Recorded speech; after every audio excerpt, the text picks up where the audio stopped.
ہو سکتا ہے تیری شفاعت ہو جائے۔ روایت کہتی ہے بڑھے گا چاہنے والا، اللہ کے نبی بڑے نیک اعمال انجام دیے تھے مگر حقوق الناس میری گردن پر تھے، نیک اعمال ختم ہو گئے۔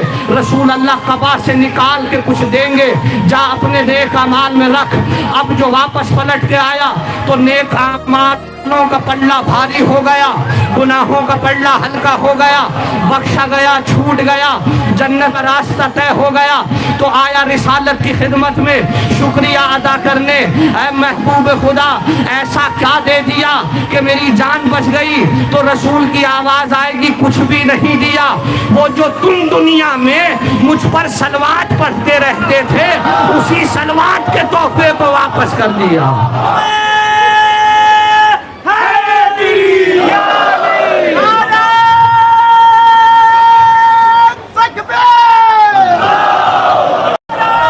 اور قرآن مجید نے جو الفاظ بیان کیے اس کا مطلب یہ نہیں ہے کہ جو قرآن میں لفظ آیا ہو بہو ویسا ہی آپ کو قیامت کے دن کچھ دیکھنے کے لیے مل جائے، بلکہ علماء کہتے ہیں اور خود روایات ہیں معصومین سے کہ قرآن مثالیں بیان کرتا ہے، قرآن تشبیہات، مثالیں، آیات مشبہ پر مشتمل ہے قرآن۔ یعنی قرآن نے کہا کہ ہم میزان نصب کر دیں گے، ترازو لگا دیں گے۔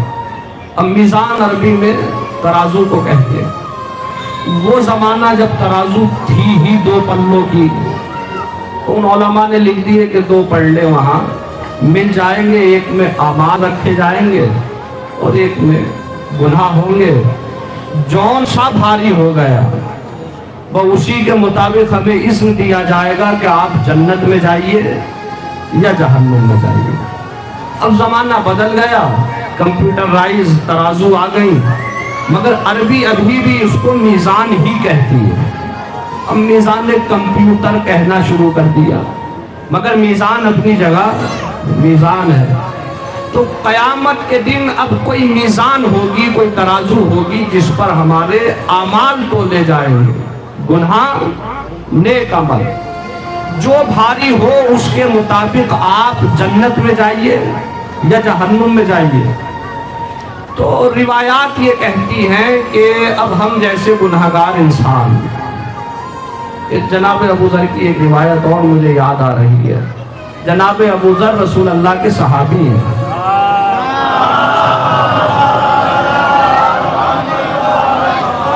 کہتے ہیں کہ مجھے تعجب ہے اس انسان پر کہ جس کی دہائیوں پر اکائیوں کا غلبہ ہو گیا۔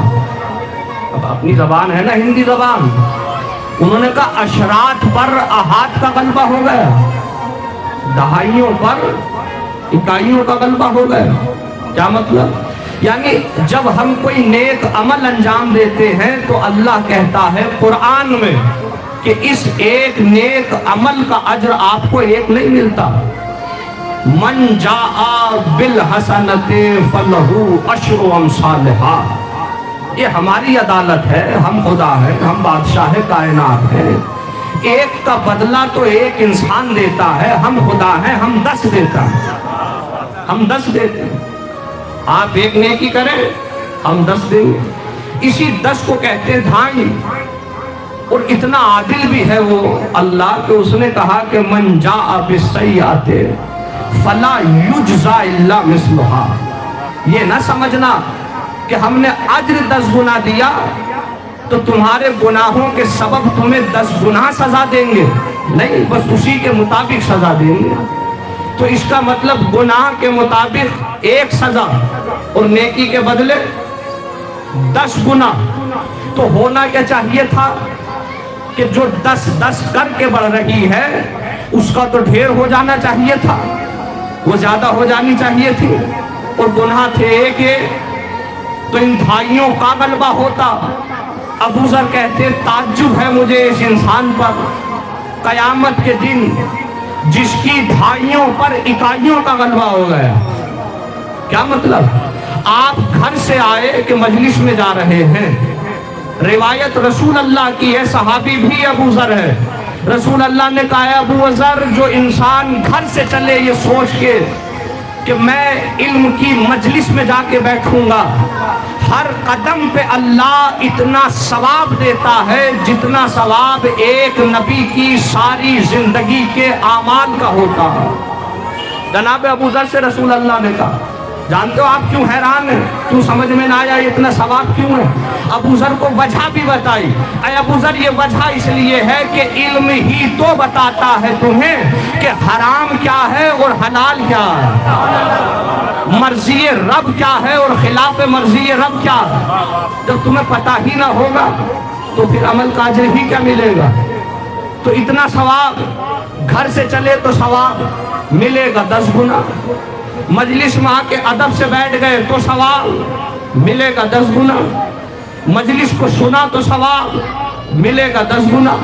مجھ جیسے طالب علم ہی کی طرف اگر نگاہ کرنے لگے تو ثواب ملے گا 10 گنا، تبرک تقسیم ہوا تو ادب سے لیا ملے گا 10 گنا، راستے میں کسی نے کچھ کہہ دیا تو فطرت سے مجبور تھا یہ انسان، بے احترامی کر بیٹھا تو گناہ کیا تو اس کا بدل 1 ہوگا۔ آ رہے تھے تو 10 جا رہے تھے تو 1 گناہ بھی تھا۔ تو ہونا کیا چاہیے تھا قیامت کے دن؟ اعمال نیک زیادہ ہوتے، گناہ کم ہوتے۔ ابو ذر کہتے ہیں یہ کیا ہو گیا اس غریب کے ساتھ کہ اس کے نیک اعمال ختم ہو گئے، گناہ زیادہ ہو گئے۔ اس کا سبب یہ ہے کہ پل صراط پہ اللہ لوگوں کو اجازت دے گا، مومنین کو، جس کا حق جس کی گردن پہ ہے اس کے دامن کو روک لو اور اپنے حق کا مطالبہ کر لو۔ یہ پل صراط ہے، بال سے زیادہ باریک، تلوار کی دھار سے زیادہ تیز، آگ سے زیادہ گرم۔ کیا مطلب؟ علماء نے کہا بال کی کھال نکالی جائے گی، ہر انسان آ جائے گا میرا حق دے، اس کے بعد آگے بڑھنا۔ یہ جہنم کے اوپر بنا ہوا پل صراط ہے، ہر انسان کو گزرنا ہوگا۔ تو یہ تھکا ہارا انسان، مجبور انسان بیچارہ کرے گا کیا؟ یہاں تو مولانا چلیے چھوڑیے زمین کا مسئلہ تھا، لیجیے ہم سے پیسے لے لیجیے، اور مولانا بھی لے کے چل دیے پیسے، مگر وہاں نہ ڈالر کام آتا ہے، نہ روپیہ کام آتا ہے، نہ زمینیں کام آتی ہیں، نہ فلیٹ کام آتے ہیں، وہاں تو کچھ بھی کام نہیں آتا۔